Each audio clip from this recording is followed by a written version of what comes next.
saya suami. Alhamdulillah selama 24 tahun 9 bulan saya mendedikasikan diri saya terhadap anak berkebutuhan khusus di SLB Aceh Barat Daya. Ini sebuah bentuk pengabdian saya terhadap anak istimewa.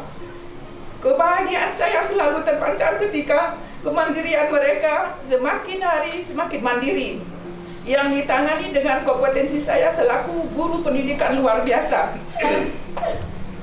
Adapun keterharuan saya yang saya alami berada di lingkungan anak berkebutuhan khusus, tentu ada rasa senang, sedih, dan juga keterharuan yang luar biasa.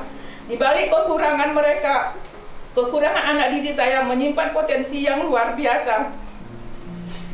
Muhammad Rizky Agustian, siswi penyandang autis. Dia memiliki kemampuan hafalan Al-Quran 16 juz, memberikan keterharuan yang luar biasa kepada saya saat ini. Prestasi saya, juara 3 guru berdedikasi dan berprestasi tingkat provinsi tahun 2017, umroh dari dinas provinsi.